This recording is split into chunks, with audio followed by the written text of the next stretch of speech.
BBC বাংলার সান্ধ্য অধিবেশন প্রবাহতে আপনাদের স্বাগত। আজ আপনাদের সাথে লন্ডন স্টুডিও থেকে আছি মানসী বড়ুয়া। বাংলাদেশের সর্বশেষ গুরুত্বপূর্ণ আপডেট সংবাদে আপনাকে স্বাগত। শুরুতেই সংবাদ শিরোনাম, পরে বিস্তারিত। প্রথমেই জানাবো আমাদের হাতে থাকা সর্বশেষ গুরুত্বপূর্ণ সবথেকে তাজা আপডেট সংবাদ। ঢাকায় জামাতের মহাসমাবেশ স্থগিত। আগামী ৩ জানুয়ারি ঢাকায় অনুষ্ঠিত মহাসমাবেশ স্থগিত করেছে বাংলাদেশ জামাত ইসলাম।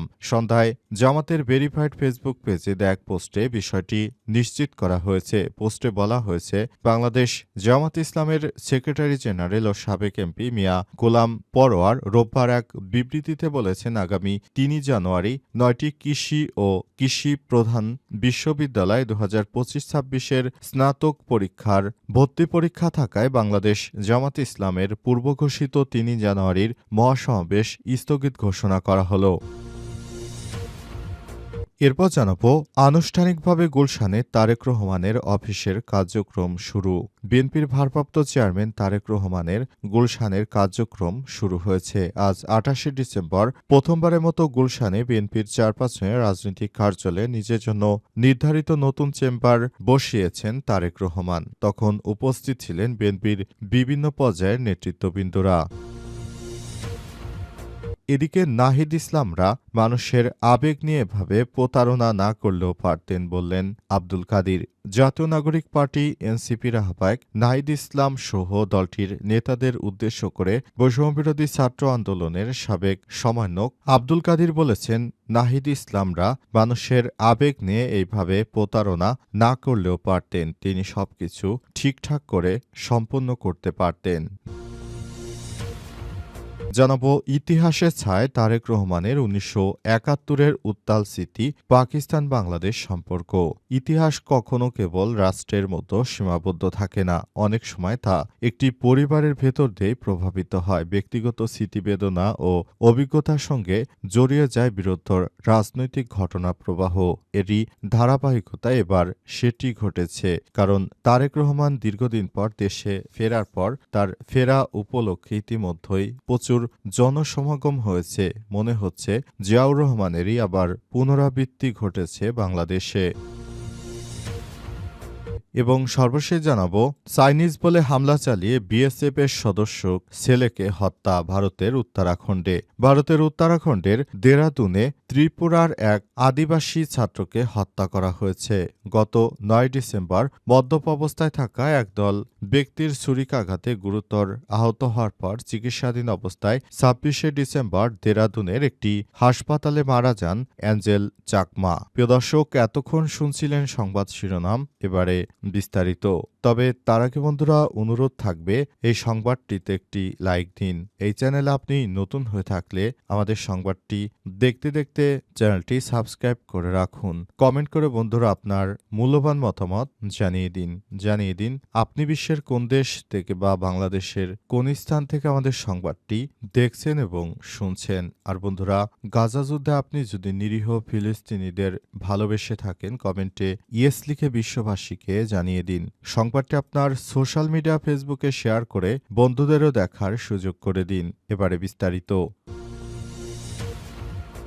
ঢাকায় জামাতের মহাসমাবেশ স্থগিত। আগামী ৩ জানুয়ারি ঢাকায় অনুষ্ঠিত মহাসমাবেশ স্থগিত করেছে বাংলাদেশ জামাত ইসলাম। রোববার ২৮ ডিসেম্বর জামাতের ভেরিফাইড ফেসবুক পেজে এক পোস্টে বিষয়টি নিশ্চিত করা হয়েছে। পোস্টে বলা হয়েছে, বাংলাদেশ জামাত ইসলামের সেক্রেটারি জেনারেল ও সাবেক এমপি মিয়া গোলাম পরোয়ার এক বিবৃতিতে জানিয়েছেন, আগামী ৩ জানুয়ারি দেশের ৯টি কৃষি ও কৃষিপ্রধান বিশ্ববিদ্যালয় ২০২৫ শিক্ষাবর্ষের স্নাতক প্রথম বর্ষের ভর্তি পরীক্ষা থাকায় বাংলাদেশ জামাত ইসলামের পূর্ব ঘোষিত ৩ জানুয়ারির মহাসমাবেশ স্থগিত ঘোষণা করা হচ্ছে।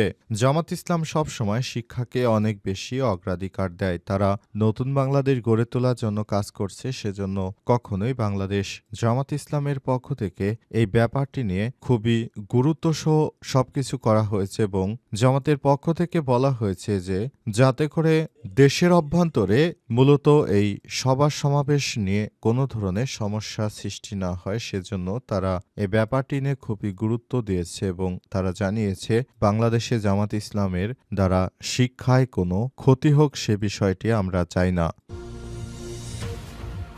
আনুষ্ঠানিকভাবে গুলশানে তারেক রহমানের অফিসের কার্যক্রম শুরু দীর্ঘ ১৭ বছর পর দেশে ফেরার তৃতীয় দিনের মাথায় রাজধানীর গুলশানে দলীয় কার্যালয়ে অনুষ্ঠিত অফিস কার্যালয় শুরু করেছে বিএনপির ভারপ্রাপ্ত চেয়ারম্যান তারেক রহমান।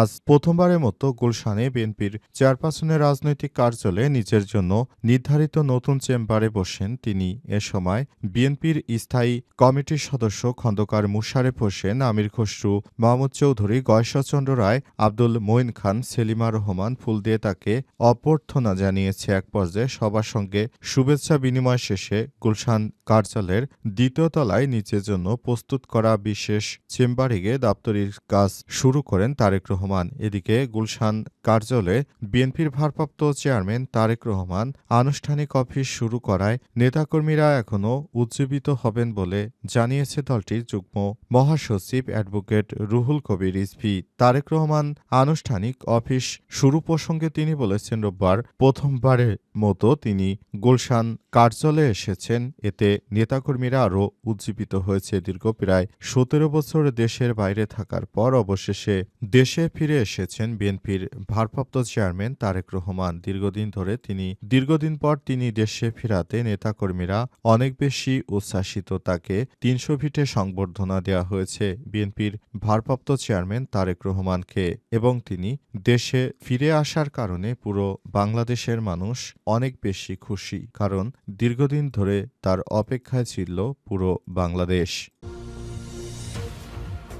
নাহিদ ইসলাম মানুষের আবেগ নিয়ে এভাবে প্রতারণা না করলেও পারতেন, বললেন আব্দুল কাদির। জাতীয় নাগরিক পার্টি এনসিপির আহ্বায়ক নাহিদ ইসলাম দলটির নেতাদের উদ্দেশ্য করে বৈষম্যবিরোধী ছাত্র আন্দোলনের সাবেক সমন্বয়ক আব্দুল কাদের বলেছেন, নাহিদ ইসলাম মানুষের আবেগ নিয়ে এইভাবে প্রতারণা না করলেও পারতেন। আজ বিকেলে বাংলাদেশ জামাত ইসলামের নেতৃত্বাধীন জোটে এনসিপির যোগ দেওয়ার খবর প্রকাশের পর সন্ধ্যায় সামাজিক যোগাযোগ মাধ্যম ফেসবুকে দেয়া এক পোস্টে এই কথা বলেছেন তিনি। পোস্টে আব্দুল কাদের লিখেছেন, অগস্টের ৫ তারিখ রাতে জামাত নেতার বাসায় মিটিং দিয়ে যে প্রক্রিয়া শুরু হয়েছে সেটা আজ এসে পূর্ণতা পেয়েছে। এই দীর্ঘ প্রক্রিয়ায় যারা নিরলস পরিশ্রম করেছে তাদের জানাই অভিনন্দন। তবে নাহিদ ইসলামরা মানুষের আবেগ নিয়ে এইভাবে প্রতারণা না করলেও পারতেন। উল্লেখ্য, বিকেলে এক সংবাদ সম্মেলনে জামাতের আমির ডাক্তার শফিকুর রহমান জানিয়েছেন, জামাত ইসলামের সহ সমমনা ৮টি রাজনৈতিক দলের সঙ্গে আরও ২টি দল যুক্ত হয়েছে। তিনি আরও বলেন, ৮ দল একসঙ্গে ছিল আর ২টি দল তাদের সঙ্গে যোগ দিয়েছে। সেগুলো হলো এনসিপি ও কর্নেল অবসরপ্রাপ্ত অলি আহমেদের নেতৃত্বাধীন এলডিপি। জামাতের আমির বলেছেন, আলাপ আলোচনার মাধ্যমে বিভিন্ন আসনে সমঝোতা হয়েছে। আরও দল তাদের সঙ্গে সমঝোতায় আগ্রহ দেখিয়েছে, তবে এই মুহূর্তে সেটি সম্ভব হচ্ছে না। ইতিহাসের ছায় তারেক রহমান ১৯৭১-এর উত্তাল স্মৃতি এবং পাকিস্তান বাংলাদেশ সম্পর্ক। ইতিহাস কখনো কেবল রাষ্ট্রের সীমানায় সীমাবদ্ধ থাকে না, অনেক সময় তা একটি পরিবারের ভেতর দিয়েই প্রভাবিত হয়। ব্যক্তিগত স্মৃতি, বেদনা ও অভিজ্ঞতার সঙ্গে জড়িয়ে যায় বৃহত্তর রাজনৈতিক ঘটনা প্রবাহ। বাংলাদেশের সাম্প্রতিক রাজনৈতিক বাস্তবতা পাকিস্তান বাংলাদেশের সম্পর্কের সম্ভাব্য নতুন অধ্যায়কে ঠিক এই দৃষ্টিকোণ থেকেই দেখেছেন পাকিস্তানের প্রভাবশালী দৈনিক দ্য ডন এর সাবেক সম্পাদক ও কলামিস্ট আব্বাস নাসির। রোববার প্রকাশিত তার বিশ্লেষণধর্মী লেখায় আব্বাস নাসির তুলে ধরেছেন ইতিহাস ও বর্তমান রাজনীতির এক জটিল ছায়াপথ, যেখানে পাশাপাশি অবস্থান করছে ১৯৭১ সালের মুক্তিযুদ্ধ, ব্যক্তিগত পারিবারিক অভিজ্ঞতা এবং বাংলাদেশের রাজনীতিতে সাম্প্রতিক এক গুরুত্বপূর্ণ বাঁক। তিনি স্পষ্ট করেছেন, ১৯৭১ সালের রক্তাক্ত ইতিহাস, ব্যক্তিগত স্মৃতির ভার এবং বর্তমান বাংলাদেশের রাজনৈতিক পুনর্বিন্যাস, এই তিন ধারার সংযোগ স্থলে দাঁড়িয়ে আছে আজকের স্মৃতির ভার এবং বর্তমান বাংলাদেশের রাজনৈতিক পুনর্বিন্যাস, এই তিন ধারার সংযোগ স্থলে দাঁড়িয়ে আছে আজকের পাকিস্তান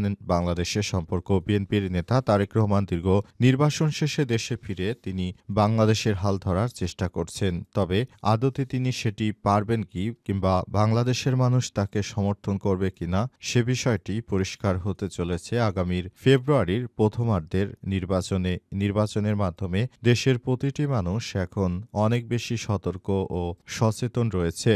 তারা তারেক রহমানকে অনেকেই গ্রহণ করেছেন, আবার অনেকেই অনলাইনে অনেক সমালোচনা শুরু করেছেন। তবে শেষ অধ্যায়টি তারেক রহমান কিভাবে লিখবেন সেটি তিনি খুব ভালো বলতে পারবেন, আর সাধারণ জনগণ সে বিষয়ে সিদ্ধান্ত নেবে এবার।